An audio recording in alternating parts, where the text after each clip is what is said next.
Good morning बच्चों। और अब नीट के लगभग 5 मंथ जो बचे हुए हैं और इस समय में बच्चे बहुत सारे मिस्टेक्स करते हैं, कॉमन मिस्टेक, जिसके कारण वो सिलेक्शन से दूर होते चले जाते हैं। तो लास्ट के इस 5 मंथ में बच्चों आप इस चीज़ को मिस्टेक ना करें, अवॉइड करें, आप सिलेक्शन की ओर आगे बढ़ जाएंगे, आपका सिलेक्शन हो जाएगा। तो ये सारे मिस्टेक्स को आप नहीं करें क्योंकि अब बहुत कम समय बचा है एग्जाम के लिए। सिंसियर हो जाइए, कांस्टेंट पढ़ाई करिए, ओवर थिंकिंग ज़्यादा मत करिए, किसी चीज़ में समय को बर्बाद मत करिए। मोस्ट इम्पॉर्टेंट टाइम जो है वो आपका स्टार्ट हो चुका है। अगर आप यहाँ से किसी भी तरीका का अगर आप टाइम को वेस्टेज करते हैं, किसी भी तरीका से आप डिस्ट्रैक्ट होते हैं और किसी भी तरीका से आप टाइम को पूरा तरीका से बर्बाद करते हैं तो आपका नीट होना में दिक्कत हो जाएगा और नीट में जो आपका सिलेक्शन होगा वो होने से दूर होते चले जाएंगे आप। तो इस कॉमन से मिस्टेक को आप अवॉइड करें और देखते चले जाए। मैं बच्चों आप लोग के लिए लाया हूँ आज के इस वीडियो में जो आप मिस्टेक ना करें इस लास्ट 5 मंथ में और आपका रैंक और आपका सिलेक्शन अच्छे से हो जाए। तो देखते हैं बच्चों, ये आपके लिए रहा वीडियो। बच्चों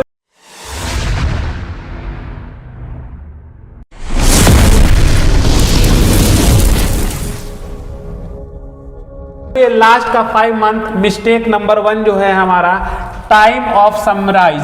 टाइम को हम कैसे मैनेज करें, समराइज करें, क्योंकि ह्यूज सिलेबस, बहुत बड़ा सिलेबस है आपका, इसको मैनेज करना उतना आसान नहीं है। और यहाँ पे समराइज लास्ट 3 मंथ, तो आपका सिलेबस जो है वो बहुत बड़ा है, ह्यूज सिलेबस है। इसको हम समराइज लास्ट के 3 मंथ में कैसे करें, तो सबसे पहले अभी से स्टार्ट कर देंगे शॉर्ट नोट्स को बनाना। नोट्स को हाईलाइट करेंगे, जो हमारे लिए मोस्ट इंपॉर्टेंट पार्ट्स लग रहे हैं, जो बार बार मिस्टेक कर रहे हैं, जो बार बार गलती हो रहा है, उसको हम हाईलाइट करेंगे। एनसीईआरटी को हम मार्किंग करेंगे अभी से ही, और मिस्टेक नोटबुक जरूर बनाएंगे। ये बच्चे बहुत मिस्टेक करते हैं कि जो भी उनसे मिस्टेक होता है उसका नोटबुक नहीं बनाते हैं। ये लास्ट समय में बहुत इंपॉर्टेंट होता है ये मिस्टेक नोटबुक, जिससे आपको रिवीजन करने से और ह्यूज सिलेबस, जो इतना बड़ा सिलेबस है आपका, उसको मैनेज करने में। और क्या करेंगे, स्टार मार्क क्वेश्चन लगा लेंगे। बच्चे आप अभी कोई भी बुक बना रहे हो या मॉड्यूल बना रहे हो किसी भी कोचिंग्स का, कोई भी चीज़ को सॉल्व कर रहे हैं, तो आप उसमें क्वेश्चन में स्टार मार्क को जरूर करें, क्योंकि आप लास्ट समय में सारे क्वेश्चन को नहीं कर सकते हैं। अभी जो आप प्रैक्टिस कर रहे हैं, जो मिस्टेक्स हो रही है, उसमें स्टार लगाते जाए। लास्ट में उस स्टार को देख के हम क्या करेंगे, सारे चीज को रिवाइज कर लेंगे, तो लास्ट टाइम में ये चीज हेल्पफुल रहेगा। तो बच्चों अगर आप देखना चाहते हैं इतने बड़े ह्यूज सिलेबस को हम समराइज करें लास्ट 3 मंथ के लिए, तो अभी आप शॉर्ट नोट्स पहले बना ले, अभी से स्टार्ट करें, सफिशिएंट समय है, आपका हो जाएगा और अच्छे जगह पे आप पहुंच जाएंगे। नोट्स को हाईलाइट करें, एनसीईआरटी मार्किंग करें, मिस्टेक नोटबुक को बनाना ना भूले और स्टार मार्क क्वेश्चन जरूर करें। अगला पॉइंट जो है बच्चों, मिस्टेक नंबर 2, वी हैव, मतलब 90+ चैप्टर्स लास्ट टाइम रिवीजन कैसे करें, बहुत इम्पॉसिबल हो जाता है। बच्चे घबरा जाते हैं, बच्चे डिप्रेस्ड होने लगते हैं, बच्चे डिस्ट्रैक्ट होने जाते हैं कि अब मेरा नहीं होगा, अब हम क्या करें। रिवीजन के लिए उनके पास बहुत हैक्टिक शेड्यूल हो जाता है, क्योंकि इतने बड़े सिलेबस को कम समय में रिवाइज करना सच में अपने आप में एक बहुत बड़ा चैलेंजिंग टास्क होता है, जो चैलेंज करना होता है स्टूडेंट्स को। तो शॉर्ट्स रिवीजन सेशन है जो एवरीडे करेंगे बच्चों। ये गलत फहमी में आप मत रहिए कि हम एक बार पूरे सिलेबस को कंप्लीट कर लेंगे तब उसके बाद फिर से रिवीजन करेंगे। बच्चों कभी नहीं हो सकता ये। आप अभी से ही जिस चीज को पढ़ते जा रहे हैं उसको आप रिवीजन में डेली रूटीन में लाइए। हर दिन 2 घंटे उस चीज को दीजिए, आप जो पढ़े हैं उसको रिवाइज करिए। लास्ट समय में बच्चों आपको वही हेल्पफुल करेगा कि आप उस चीज को रिवाइज जल्दी जल्दी फास्ट तरीके से करके निकल सकते हैं। अगर आज से आप ऐसा करना चालू करते हैं बच्चे, तो मान के चलते हैं 50 to 60% सिलेबस आपका कंप्लीट रहेगा और लास्ट टाइम में आप रिवीजन बहुत अच्छे तरीका से कर सकते हैं। बच्चों का common mistake, short revision session everyday होना चाहिए। कैसी शॉर्ट रिवीजन सेशन का मतलब होता है बच्चों कि मान लो कोई चैप्टर को हमने पढ़ा, उस चैप्टर को पूरा पढ़ लिया और हम अगले दिन इसको क्या कर लेंगे, रिवाइज कर लेंगे। क्या कर लेंगे, रिवाइज कर लेंगे। इससे हमारा शॉर्ट रिवीजन हो जाएगा बच्चों, जिससे क्या होगा, एवरी डे बोलेंगे इसको, हर दिन करना है 1 से 2 घंटा। ये पर डे का हमारा शॉर्ट रिवीजन सेशन 1 से 2 घंटा का रहेगा।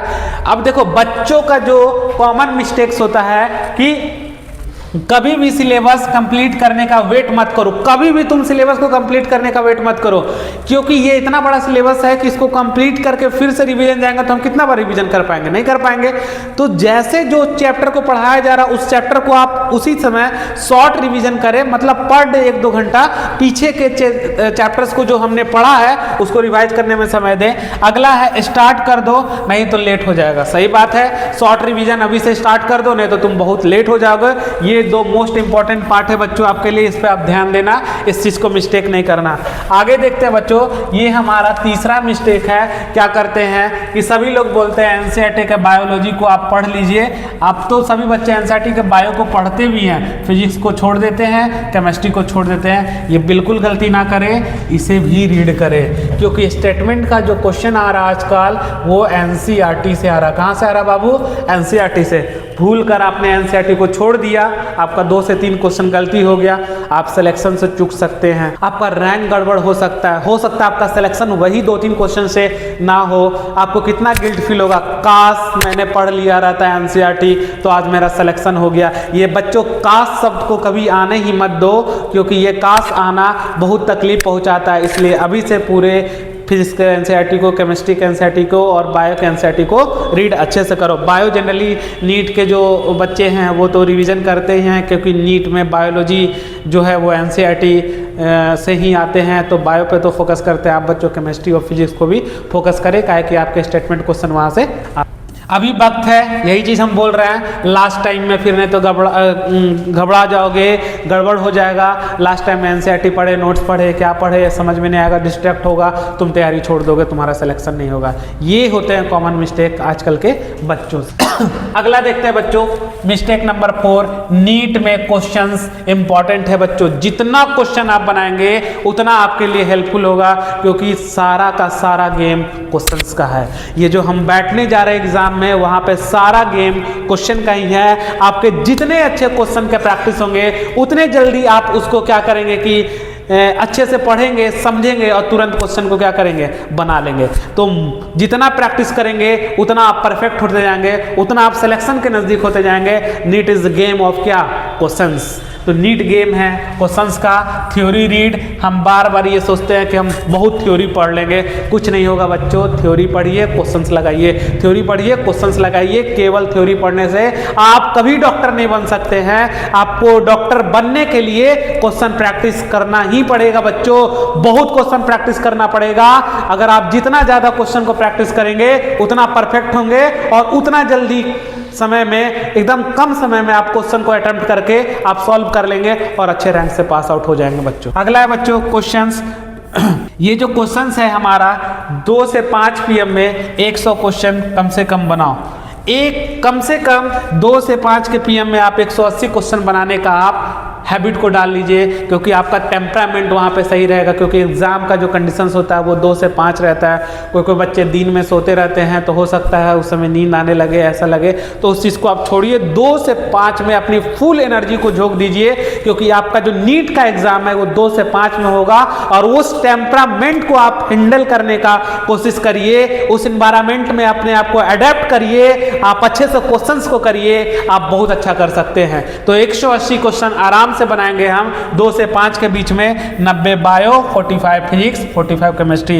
और बच्चों जितना आप क्वेश्चन बना सकते हैं, अभी 180 बना रहे हैं, कुछ समय के बाद 250 बनाएंगे, कुछ समय के बाद 300, 500। इवन बच्चे यहाँ तक करते हैं कि पर डे 1000 क्वेश्चन भी बनाते हैं। उनके इतने अच्छे क्वेश्चंस प्रैक्टिस हो जाते हैं कि वो सिलेक्ट हो जाते हैं बच्चों। तो सारा का सारा गेम ये नीट एग्जाम अगर देखें बच्चों, तो NEET exam directly proportional to questions. जैसे जैसे आपका क्वेश्चंस बढ़ेगा वैसे वैसे नीट एग्जाम में क्वालिफाई करने का आपका रेशियो बढ़ता चला जाएगा।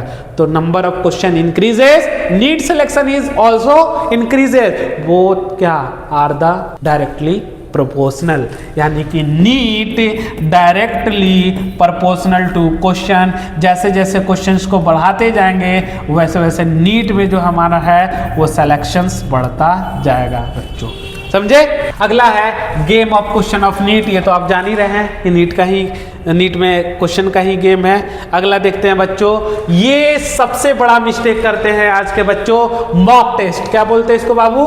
Mock test. Student mostly mock test को नहीं देते हैं। हाँ सही बोला, नहीं देते हैं इसको। क्या करते हैं, मॉक टेस्ट को दीजिए, उसको एनालिसिस भी नहीं करिएगा, मिस्टेक नोट नहीं बनाइएगा, एवरी संडे 1 मॉक देना होगा आपको। इन सारा चीज़ को करिए, आप बहुत अच्छा कर सकते हैं बच्चों। आप मॉक टेस्ट दीजिए, उसका एनालिसिस करिए, एनालिसिस करने का मिस्टेक नोटबुक बनाइए और एवरी संडे को एक मॉक टेस्ट देने का जरूर कोशिश करें। हाँ बच्चों, एक चीज़ और बता रहे हैं कि आप जो अभी कॉमन मिस्टेक कर रहे हैं, लास्ट समय में बच्चे आजकल सोशल मीडिया से जुड़े रहते हैं, उस चीज़ को आप अवॉइड करिए। इंस्टाग्राम, फेसबुक ये सबको हैंडल नहीं करें, अब भी मैनेज करें। सिलेक्शन के बाद आप इसको अच्छे से यूज करें, ओवर थिंकिंग ना करें। और प्लानिंग जो करते हैं बच्चे कि आज हम ये कर लेंगे, आज हम वो कर लेंगे, आज ये रूटीन बना लेंगे। हाँ, कोई एक रूटीन बनाएं और उसको आप फॉलो करने का कोशिश करें। हर रोज नया रूटीन बनाने का कोशिश न करें। और सोशल मीडिया से खासकर डिस्ट्रैक्ट होता है, आप उसको अभी आप कंट्रोल में रखेंगे तो आपका सिलेक्शन नजदीक हो जाएगा। एक प्रॉपर वे में आप प्लान करें अच्छे से और प्लान करके उस रूटीन को फॉलो करो। कभी आप डिप्रेस नहीं होंगे, कभी आप डिप्रेशन में नहीं जाएंगे, टेंशन नहीं होगा, एंजाइटी नहीं होगा। इस चीज को मेंटेन करते रहें, अच्छे से प्रैक्टिस करते रहें। इस 5 महीना को सेफ निकाले, आपका सिलेक्शन पक्का होगा बच्चों। आप डिस्ट्रैक्ट ना हो, आप डिप्रेशन में नहीं जाइए, आप अच्छा से कोशिश करेंगे तो पक्का हो जाएगा। थैंक यू सो मच बच्चों, आज यहीं तक, और आपके लिए और हम यूजफुल वीडियो लेते आएंगे। थैंक यू सो मच बच्चों।